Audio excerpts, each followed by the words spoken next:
and gentlemen, Namaskar. Welcome to the 16th edition of Jaipur Literature Festival, protected by Dettol, Banega Swasth India at the front lawn. We are delighted to begin the first session for today, session number 42, Sustaining Democracy, Nurturing Democracy. This session is presented by our media partner, Dainik Bhaskar. How is democracy to be nurtured and sustained? Once when the answers, civil liberties, free press, individual rights, electoral competition, free market were often considered obvious, democracy was not only an unstoppable force, but an inevitable end. But as has been demonstrated recently, democracy can face profound challenges, even where it has deep roots, forcing us to consider the question about it anew. In conversation with author Tripurdaman Singh, politician and writer Shashi Tharoor discusses the complexities of nurturing democratic practices in a world torn by war, pandemics, climate change, and unrest. Shashi Tharoor is the third member of parliament for Thiruvananthapuram, is the best-selling author of 24 books, both fiction and non-fiction. Besides being a former Under-Secretary General of the United Nations and a former Minister of State for Human Resource Development and for External Affairs in the Government of India. Tripurdaman Singh is a British Academy postdoctoral fellow at the Institute of Commonwealth Studies, University of London. He's the author of Imperial Sovereignty and Local Politics, 16 Stormy Days, and most recently, Nehru. Ladies and gentlemen, please join me in giving a warm welcome to Shashi Tharoor, Tripurdaman Singh. We begin the session, Sustaining Democracy, Nurturing Democracy. This is a great honor, Shashi, and I've always wanted to pick your brains about democracy, and here we are. So I'm delighted to see you here, Tripurdaman. So I'd like to start with Ambedkar, about whom you've just written a book. And Ambedkar, in a sense, is one of the founding figures of Indian democracy. And he very much visualized India's constitution as an answer to Indian society's incapacity, really, to reform itself. And he then described Indian democracy as top-dressing on an essentially undemocratic soil. That's right. Do you think this thought still holds traction? And if not, why not? And if it does, how do you think democracy is sustained on what he described as undemocratic soil, a society that's both horizontally and vertically? So first, you're right, that was exactly the way in which he conceived of the role of the Constitution. He wanted to see the Constitution bringing about change in Indian society, which he considered essentially undemocratic because of the caste system. That was the essential argument he was making, was that society was unequal. He said famously, we are creating a one man, one vote, or one person, one vote in our country, but do we yet have one person, one value in our society? And he said, clearly we don't. And therefore the Constitution, the rule of law, was a process intended to transform our society. So you're absolutely spot on that. How much has it worked? Well, to begin with, a lot of things have happened since Ambedkar wrote in both all these principles in the Constitution, plus the world's farthest and most direct affirmative action program, direct in the sense that in addition to guaranteeing opportunity, it guaranteed outcomes through reservations of seats in parliament, of universities, medical colleges, schools, and so on, and government jobs. So you essentially have a situation where some of that undemocratic inequality that he talked about has been leavened by the process of 75 years of opportunities for those who had historically been left behind or left or even excluded consciously from such opportunities. And that definitely has made a bit of a difference. Can you say that we have transformed ourselves completely? Clearly not.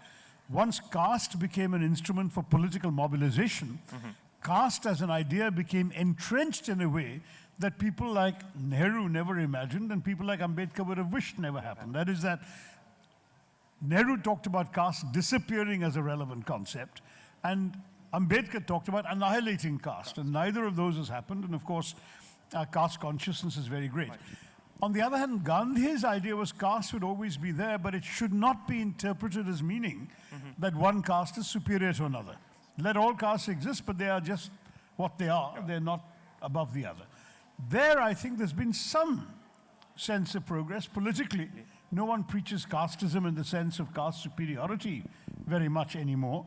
And then, of course, we've also got the fact that in our own times, Ambedkar, as I was saying at yesterday's session, has become such an icon that a lot of what he says is now treated reverentially, even by the parties which would have been inclined to oppose him during his own lifetime.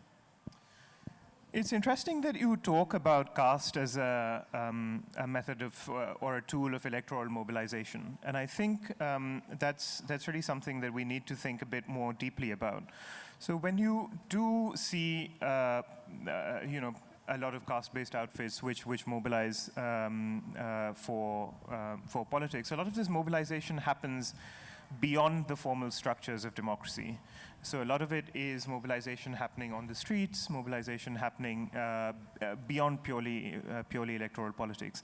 And how do you see this in a democratic structure? Do you think democracy is very much something to be experienced and to be built beyond the formal electoral system or beyond formal politics? Or are you someone who'd call themselves old-fashioned and say... Well, Ambedkar would not have approved. Ambedkar, in his famous speech that's now known as the Grammar of Anarchy speech, said that, all these methods of civil disobedience and hartals and gheraos and satyagraha and so on were all very well when we were dealing with an undemocratic imperial power. But now that we have instituted a democracy with our constitution, we should not resort to such methods, because to do so would be to reduce democracy to the grammar of anarchy. And his whole argument, therefore, was that the sort of democracy of the streets was not what he was on about. He was much more interested in the democracy of the debating chamber, of parliament, of institutions that sustain democracy. Now, you can have it whichever way you like. I know that as a practical politician, I'm fully aware that for a lot of people, the opposition hasn't done its job unless it's conducted a dharna or courted arrest or, done visible things on the streets. And the fact that Ambedkar would not have approved of that doesn't particularly mean very much, given that every party has followed this route when they've been in opposition. So in these circumstances, one could say that there is clearly a political case for the democracy of the streets. But Ambedkar is also right that the institutions of democracy are essentially what guarantee it and that save it from anarchy. If you have, for example, the three branches of government, the legislature, the executive, and the judiciary, functioning autonomously and with authority and with commitment to the ideals of democracy. If you have the various autonomous institutions foreseen in our system, from the Election Commission to the Reserve Bank to the Fourth Estate, doing their work, then democracy acquires substance, acquires heft, and acquires more credibility. In the streets alone will not give you a democratic outcome. And there's obviously still some lively debate in our country as to whether the Anna Hazare agitation, which was entirely in the streets, actually intensified our democracy, or in a sense subverted it by taking it a different direction that resulted in the creation of a Lokpal whom we've never heard from since, right? I mean, so is it not better that existing institutions function as they're supposed to? I mean, we can debate this till we're blue in the face. I don't think anyone can fully agree. But I'm fairly clear on Ambedkar's view on this. It was what I have summarized it as being. In the 1960s, especially in the late 1960s and early 1970s, though, the atmosphere was very, very different. So it was widely believed that it was this sort of public mobilization beyond the institutional structures that was going to sustain democracy or going to recover, as an avenue of recovery from the democratic crisis the world faced then, whether you think of the anti-Vietnam War movement or the student protests in Paris in 1968, or even something like JP's call for total revolution. Do you think that avenue offers a way out of certain current existential questions like climate change, or do you not think that that would be? No, look, there's always a case for conveying the strength of public opinion on an issue like climate change to elected representatives. But you don't deal with climate change by clamoring about it on the streets. Ultimately, you deal with it through government policies, through decisions that are made, through tax incentives for alternative forms of energy, to concrete steps to reduce your intensity of your emissions growth, and so on and so forth. There's a whole series of policies that would be required that cannot be decided on the streets. The streets are only effective on an issue like that in demonstrating how vehemently, or how strongly, or passionately large sections of society feel. And of course, you won't have the global warming skeptics mounting counter demonstrations. It doesn't work that way. So to that degree, that's the usefulness of it. But demonstrations only go so far. Policies still need to be made by people sitting in offices or in legislatures, and I don't think you can get away from that. So you wouldn't think a more Gandhian idea of a democracy which was radically decentralized, partyless in a sense, lacking many of the formal institutions that we now very much associate with a democratic setup. Would that be something that appeals to you, or do you think it would offer a structural solution to the current democratic crisis? Look, I'm in favor of decentralization, panchayati raj, a lot of these things which Ambedkar was not in favor of, because he saw our villages as cesspools of inequality and discrimination and casteism, and therefore he was against that, which is why Panchayati Raj only came into our system in the early 90s. I'm in favor of that. But whether you can have a sort of partyless democracy where the only place where the democratic unit functions is the village, I don't think in a country our size that's feasible. There are too many issues that need to be decided at higher levels, and once you get to those levels, you need institutions to underpin them. And the sort of slightly idealized, slightly romanticized Gandhian view of the self-sustaining village republics is, in my view, a little more difficult to manage in the modern world. Right. So stepping back from that and kind of, I guess, zooming out a bit, we widely consider today to be a moment of democratic crisis, whether you look at events in America, whether you look at events in Turkey, most recently in Brazil. Do you believe that this is a moment of democratic crisis, or are we, in a sense, living through what one might call Tocqueville's paradox, that as social conditions improve, social frustration also grows, and the more open democratic societies get, the more we can see in and spot crises developing, which otherwise we would not be able to? No, I don't really buy that, because for example, when social conditions improved after the Second World War across Europe, there was no social unrest in the 1950s. They were thrilled. We never had it so good, said Prime Minister Macmillan. And the Germans, the Western Europeans were all flourishing and contented. It's the social frustration set in 10 years later when other factors had come. If you're looking at it in a theoretical way, I would agree with you, Tripurdaman, that there are various ways of seeing democracy in crisis, of which respectable international institutions like the Varieties of Democracy Institute in Sweden, VDEM, have written, because basically they measure the health of democracies in pretty much every country in the world, and they've been tracing a steady decline in the quality of democracy and even in the number of countries that are fully democratic. We've been downgraded to an electoral autocracy, and I must say that there are elements of that do resonate with many of us in the opposition as we see the government at work. Though I think Westerners may sometimes perhaps be a little too formalistic in underestimating the extent of sort of real democracy amongst the people in our conversations, in our freedom of speech, in our ability to express resistance to the government. But having said that, if we look at the way in which democracies around the world. You mentioned Turkey, you mentioned Brazil, there's also Hungary. Yes. You could argue that some of the shenanigans in Britain in recent years and in the US in recent years haven't hardly been great exemplars of democracy. India and many of the subcontinental countries have seen democracy faltering. So all of these things put together definitely give us the impression that there is something of a crisis of democracy. In fact, a couple of Harvard scholars came up with a term called democratic deconsolidation. That instead of countries that have practiced democracy for some time becoming solidly more democratic, countries have actually deconsolidated their democracy, they argue. And the examples are the ones we've just talked about: Turkey, Hungary, India, Brazil, where established democracies find themselves internally behaving much more undemocratically. And I think, given that lots of eminent scholars around the world have been studying all this and analyzing it, I'm inclined to say there's something to that.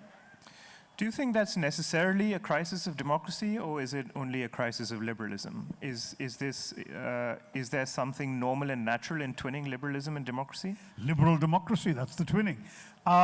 Look, there was a phenomenon over the last 10 or dozen years, or maybe a little more, maybe 14, 15 years now, of a backlash against the consensus that seemed to have emerged between, say, 1980 and 2008, which was one of globalization, free trade, liberal democracy within countries, exchanges of ideas of people, etc., a growing cosmopolitanism. All of that seemed to have entrenched itself for almost 3 decades as the way of the world. Remember Francis Fukuyama writing rather hubristically about the end of history. He felt that this was going to be now the end point of all human development. Of course, boy, he was proven to be wrong very quickly. He wrote this in the very early 90s, 91 or 92. And within a few years, history turned around and bit him and all of us in the ankle, as we had wars, failures, coups, revolutions, and these democratic failures. Yes. But having said all of this, if we were to look today at what that backlash consisted of, on the one hand, it was simple economics. A lot of people, particularly in the developed world, saw that globalization had cost them their jobs, or their jobs had been literally shanghaied, taken off to foreign countries like China. And they could no longer dream of as good or even a better life than their parents could aspire to.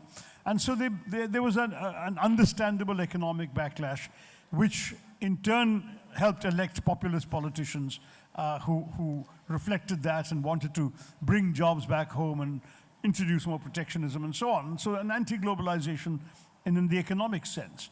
But linked to it was also a second backlash, a sort of cultural backlash.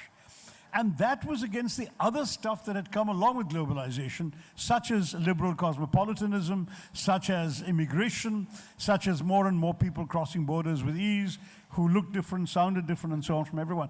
There's this marvelous thesis you must have come across by a chap called David Goodhart, who talked about the world being divided between the somewheres and the anywheres.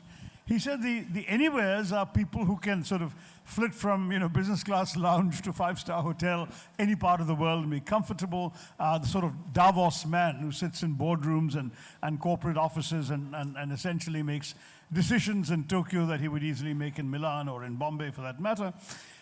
And the somewheres are the people who don't do that, who are anchored in one place, often speak only one language, have one religion, one set of associations. And he basically was arguing the case that what we're witnessing is the triumph of the somewheres against the anywheres. That when you have someone like Trump saying "Make America Great Again," that's it. It's those Americans who wanted to be anchored and rooted in one place, in one thought, and one religion, in one set of cultural values and ideas and so on. It was for them that he was making the argument. And you can see some merit to this argument. I'm reminded of the British Prime Minister Theresa May famously saying that if anyone considers himself a citizen of the world, they haven't understood the first thing of what citizenship is all about, quote unquote. By which she clearly meant that you have to be anchored, rooted in one place. And a lot of these populists, including Narendra Modi here, but certainly Erdogan in Turkey and Bolsonaro and Orban and so on, they all tried to sell themselves to their electorate as more authentic representatives of their nations, their religions, their cultures, their people, than the liberal cosmopolitans they were trying to supplant. And in all cases, or in some cases only in the short term, they did succeed.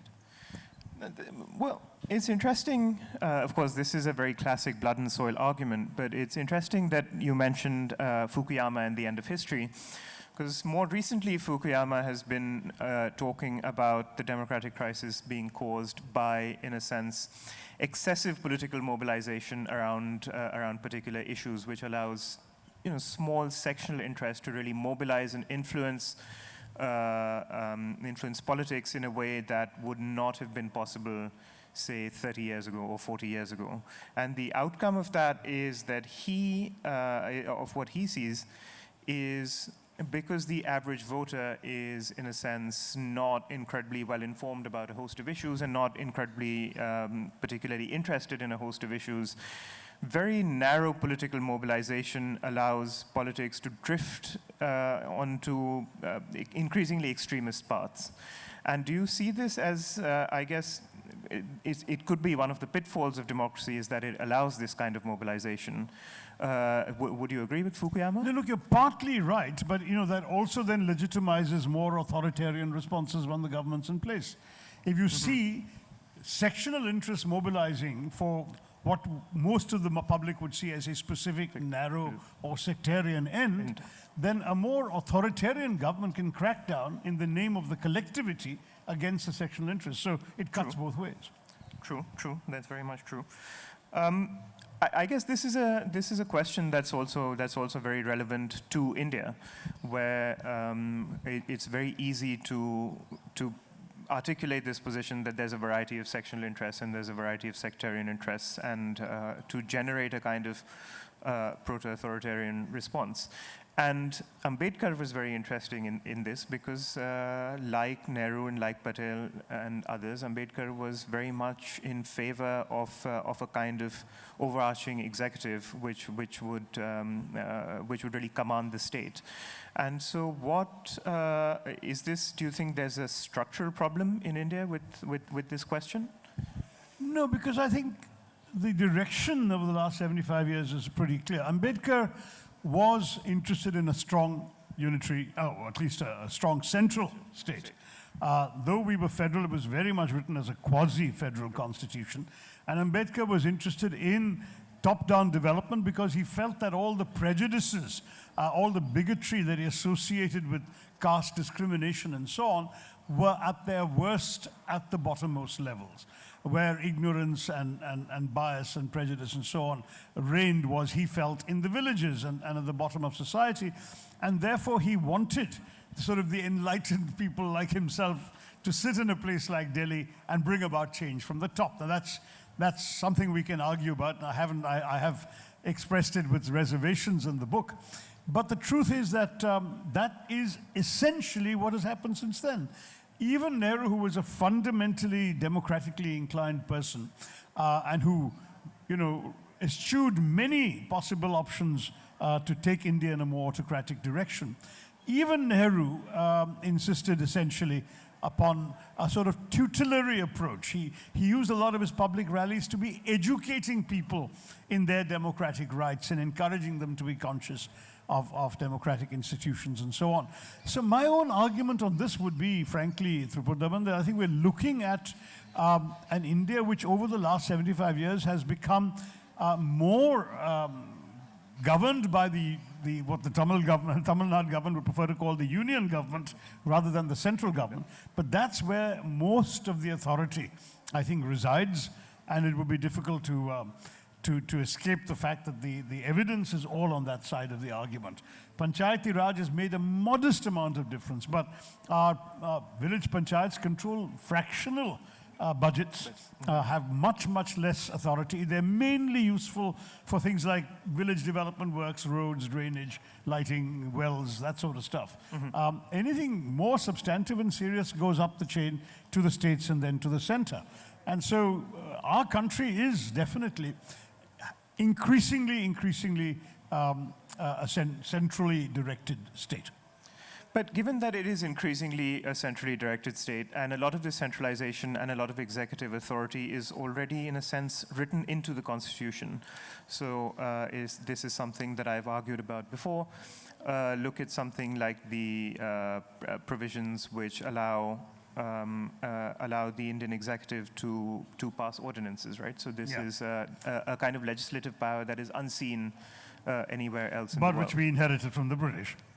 Which we inherited from the British in one sense, but which we've really embraced in a way that we've made it our own. So given questions like this, whether we look at the power to make ordinances or whether this is something that you've spoken about before as well, parliamentary procedure, the ability to hold government to account, so we do not have something akin to Prime Minister's questions that you see in Britain, for example. How do you see this structurally? Is there a question that India's democracy is, in a sense, constitutionally structured to favor an authoritarian or interpretation, or I guess, in a sense, sustain what I might call executive despotism? No, I don't agree, because you saw actually a deepening of democracy in the most of the first 7 decades, except for the aberration of the emergency. I would say that you saw democratic institutions acquiring more power, more vigor. Look at the Election Commission and how under Session and Lingdo in the 90s, you saw a commission that had more formal authority than had ever been exercised by the earlier incumbents, actually becoming a rather formidable instrument that controlled political parties and their behavior to a very great extent. Similarly, if you look at the central government itself, there was a period, all too brief, you could argue, from 96 to 98, when regional parties from the states controlled the center, which obviously meant that they could run the center in a way that favored their regional interests and their state's interests. And that's not impossible to see happen again in the future.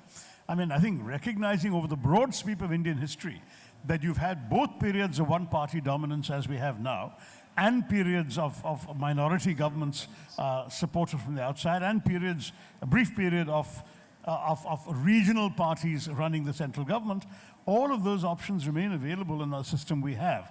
So I wouldn't say that it's necessarily going to be favoring authoritarianism, but we've certainly seen that our present government has been able to take a lot of autocratic steps without needing to amend the Constitution. They have been able in many ways to depart from the spirit, the democratic spirit of the Constitution on various issues, while never having to declare an emergency. I mean, people have called this an undeclared emergency in many ways, but they've done it within the ambit of the law and the Constitution. I mean, look at something like the tightening of the Unlawful Activities Prevention Act, which has resulted in people being thrown in jail without charge and without bail, in some cases for up to 2 years, as happened with the journalist Sadiq Kapan. Now, this sort of stuff leads to some real questions about whether our Constitution is too easily subverted, as it were, in an undemocratic way.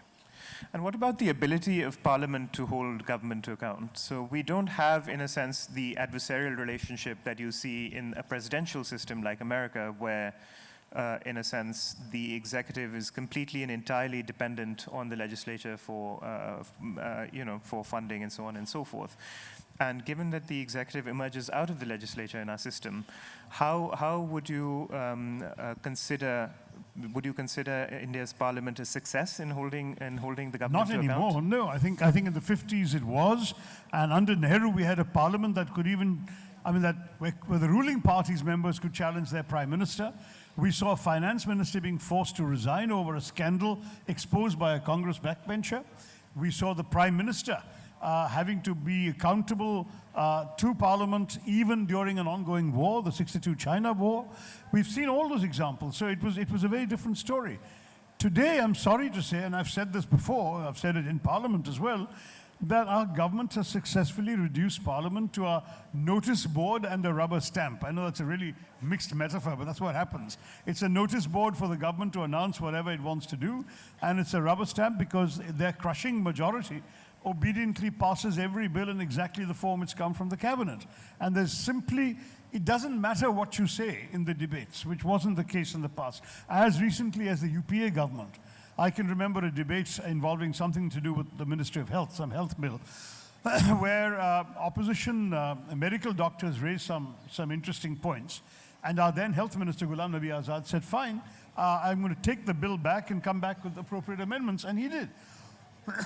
You've never seen that happening under the BJP government, and frankly, I can't imagine it happening under this government. I remember one example in which I was involved was there was a routine bill very early on. We're talking about 2014 or 15, when they'd just come to power.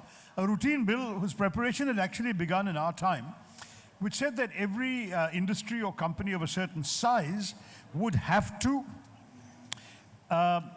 inform the workers, certain size in terms of number of employees, would have to inform the workers of their rights.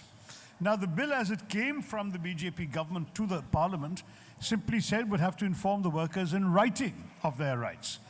And I got up and suggested an amendment saying, listen, since there are still in our country, particularly in northern India, some workers who are not comfortable in reading and writing very much, why don't we say in writing and orally? So they can also be briefed orally about what their rights are. That's entirely in the spirit of the bill. In fact, while I was saying this, a large number of people on the BJP benches were nodding affirmatively in agreement with me. But when the time for the vote came, it was a completely unanimous BJP sort of a no to my amendment. And that was a minor example, I agree, a trivial one perhaps, but it's an example of how even the most reasonable, simple, unpolitical, uncontroversial change will not be accepted because it's got to be passed in the form in which it's been brought down from the top of the mountain that Mr. Modi sits on. So, I mean, that's essentially the way in which our system is being run now. But let me say once again, that's been enabled by the fact that the people of India have given the ruling party a crushing majority. What happens if tomorrow they become a minority government, if they lose, as I think they might, as many as 40 to 50 seats in the next parliament? Then I think you're looking at a situation where they might behave differently. So that's the only thing. I'm not a huge fan of the parliamentary system because of its capacity to essentially reduce parliament to an appendage of the executive, which never happens in a presidential system. But that's a different conversation. So just a quick segue from there. That brings us to a question that I've been meaning to ask you for a very long time, which is on the role of the parties themselves in democracy. And what do you think in the Indian system enables party bosses to have this kind of authority over a parliamentary party? The anti-defection law and the fact that parliamentary tickets are given by party bosses and not by constituency members. Parties. So you've got two major differences from the way most parliamentary systems in Western democracies run. Number one, I don't know how many are familiar with the classic Burkean view. Burke said to his voters in Bristol in a very famous speech in the 1770s, once you vote for me, you can't tell me what to do. You're voting for me because you trust my judgment and my experience that I will do what I deem to be best for the country. I'm not just there to look after your narrow interests. That was that Burkean concept of representation, that the accountability to the voters and of course to the party that's put him there ends the moment he's elected, because thereafter it's his judgment, his knowledge, his experience and his instincts that should govern his conduct in Parliament. Now that's one concept. The other is a concept enshrined in our anti-defection law, passed no doubt with the best of intentions, but which has now become essentially a recipe like a gag order. The parties issue a whip on every single bill. There is no bill on which there is no whip. So they're told, every MP is told essentially, the party will tell you how to vote. And under the anti-defection law, if you vote against the party's instructions, you can not only get disciplinary action from the party, you can be expelled from your parliamentary seat. So, given the trouble and expense you go to get elected, no MP is going to risk his seat over even an issue of principle. And that's what has reduced, I would say, our system to next to nothing. The other problem we have is we don't have the British system of constituency parties choosing their candidate for the parliamentary seat. It's the party bosses who make that decision. So if you disagree with the party bosses, even if it weren't for the Anti-Defection Act, if you are seen as a rebel who troubles the party bosses too much, you may simply not get your ticket again. And those two factors make a big difference in our country. So would you say intra-party democracy is a kind of solution to that? And would you say the extension of intra-party democracy across the political spectrum, whether it's through the means of law, whether it's through the means of rules notified by the Election Commission, would that be something that you believe would be an unadulterated good for Indian democracy? Oh, I've no doubt about that. I mean, every party claims to a greater or lesser extent to conduct in a party democracy, but with varying degrees of sincerity, I would say. And so this is my last question. Actually, there are two quick questions because we'll soon be going to the audience for theirs. And so one is, again, zooming out a bit, and I'm going to start with the American sociologist Robert Putnam, who used to believe that what sustained American democracy was, in a sense, the mushrooming of these voluntary civic associations, which really, in a sense, bound citizens to each other beyond the formal structures of politics and provided the, in a sense, the fertile ground on which democracy could be sustained. And even if we look at India, a lot of India's freedom struggle was sustained by these voluntary civic associations, and they had a huge role to play in society right through the 50s and 60s, and possibly even through, later than that. Do you think that, so Putnam blamed the decline of American democracy on the decline of civic associations and the consequent fraying of bonds that bound citizen to citizen. Do you see something similar playing out in India? And if you do, how do you think one could find their way out of that? Well, I've lived in various parts of India, and I can tell you that the most democratic part of India that I know is Kerala, where civic associations are incredibly strong, where everyone is organized, every city has multiple residents' associations to stand up for their interests. Various community groups are organized in associations that look out for each other. Political representatives at all levels are lobbied by an array of interests that are well organized and that support each other. And all of these things mean that I'm sometimes astonished to see the somewhat lordly attitude of some of our elected politicians in northern India.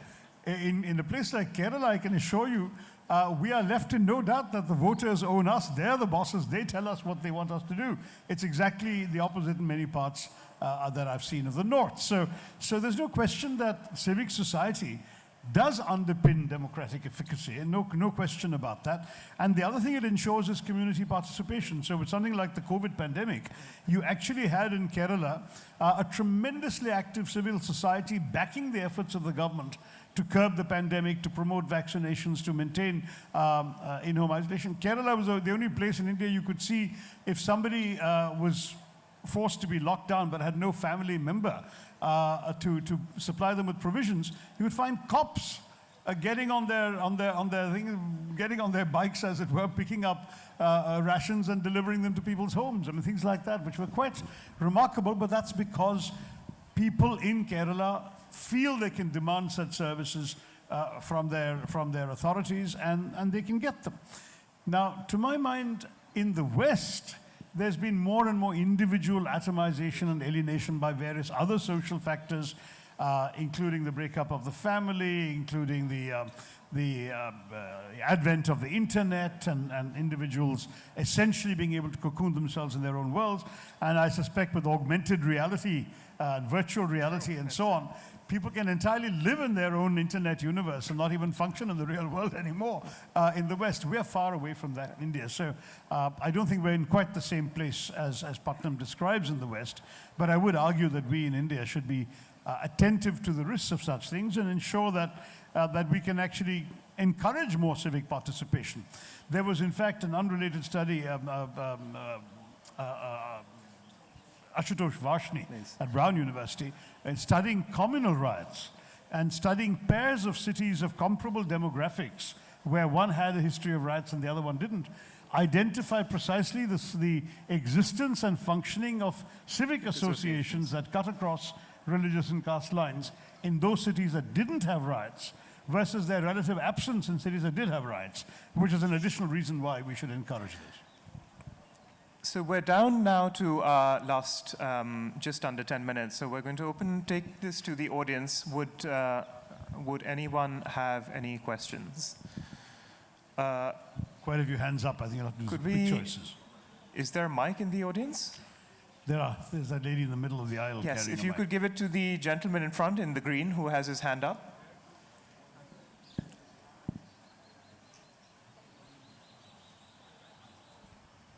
Hello, good morning. This was a lovely session, but it's something that you touched upon right at the end, right? The advent of internet, and you said that we are somewhat far away from that affecting our democracy. But I think over the past decade, we've clearly seen with the rise of WhatsApp and Instagram, democracy is largely being affected by videos or articles being circulated.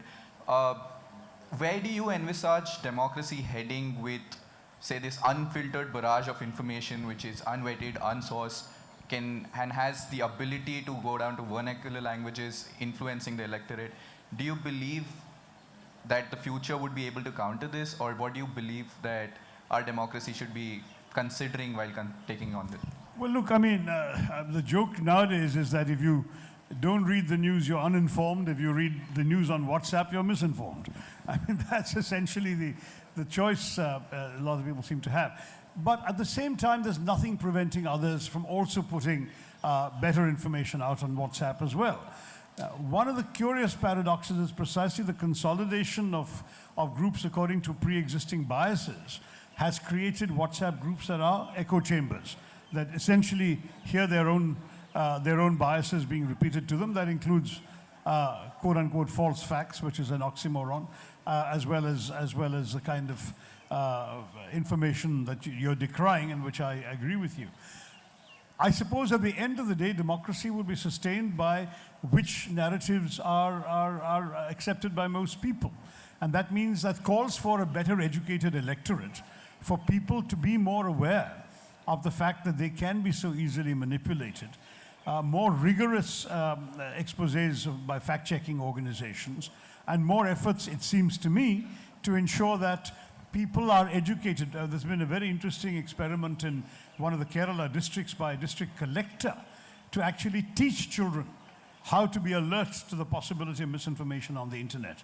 Now, these things are never foolproof, but if people can be made aware from a young age that there are people out to essentially misinform them, and that they should develop some sense of filters and discretion, and that if something comes in that they are very keen on believing, they might actually do themselves a favor by checking some fact-checking sites on the net, and so on and so forth. Thank you. Could we have the lady at the back? Yes.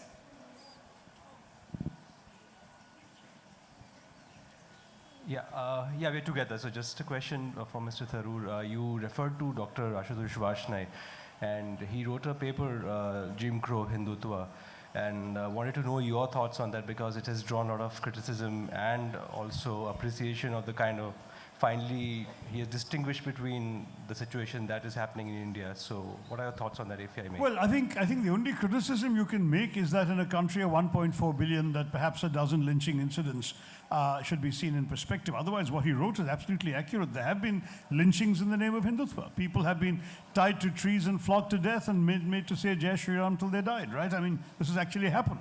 A Muslim kid was thrown off a train and killed when he'd just come back from Eid shopping because he was visibly Muslim, and so on and so forth. There's the Pehlu Khan case where a dairy farmer with a permit to transport cows was beaten up for transporting cows and perished. And you've got example after example like this. People being lynched for allegedly carrying beef in their bags, or having beef in their house, and so on. Those lynchings are, in that sense, equivalent of Jim Crow lynchings of black people in America. Now, the only argument you can make about it is one of scale, and that's what many apologists for the ruling establishment do. They say that you can't denounce all of Hindutva because of a few incidents like this. But in fact, those incidents are widely publicized, and they send a chilling message to everyone else. So to that degree, it is exactly what Jim Crow sought to achieve. That is, you string up a black person from a tree and make sure he's left standing so others can see him, and the others will then behave in ways that conform to your expectations of their behavior. That's the sort of example that lynchings set. I don't think to that degree that he was wrong. Could we have the gentleman at the back in the beret?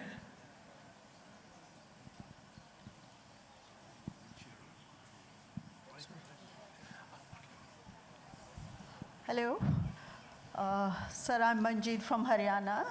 As far as sustenance of democracy is concerned, sir, I would like to have your opinion on the recent statement by the Vice President that even the basic structure of the Constitution can be altered.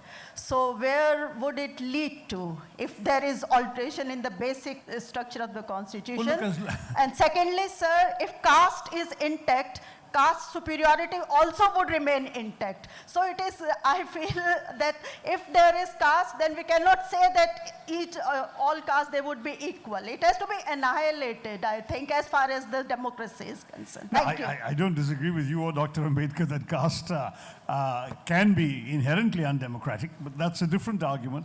On your first point about the Vice President's statement, I think as long as the judiciary exists and has the confidence in its own autonomy, it is going to stick to its principles and have the right to rule as unconstitutional any law that it finds is repugnant to the basic structure.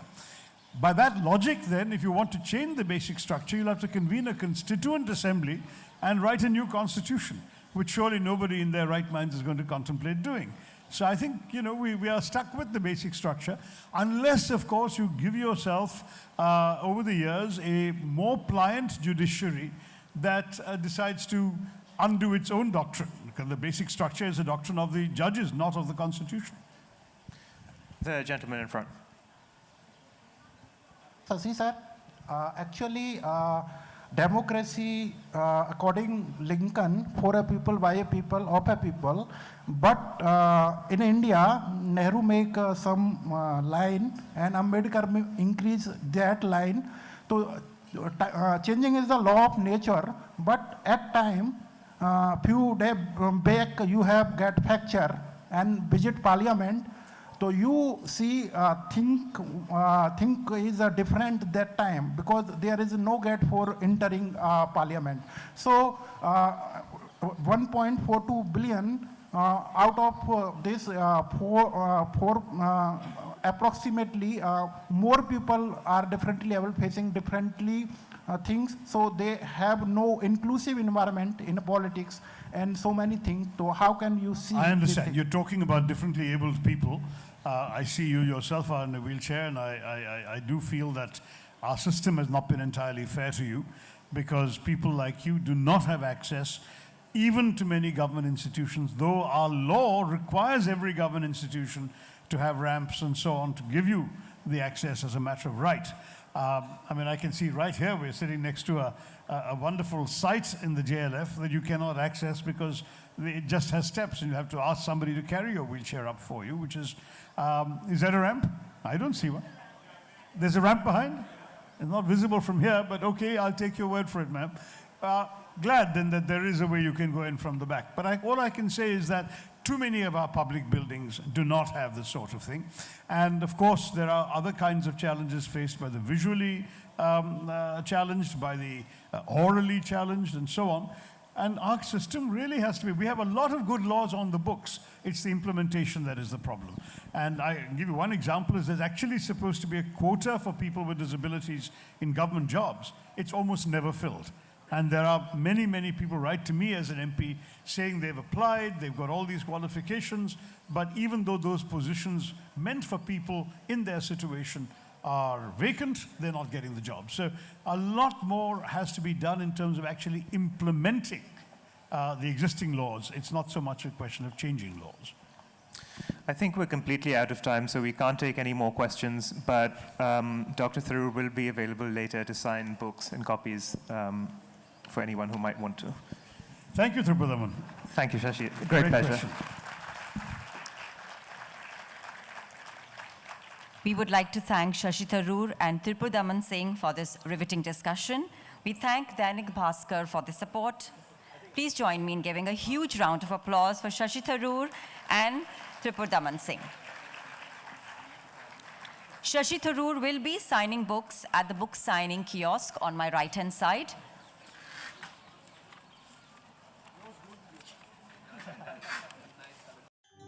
There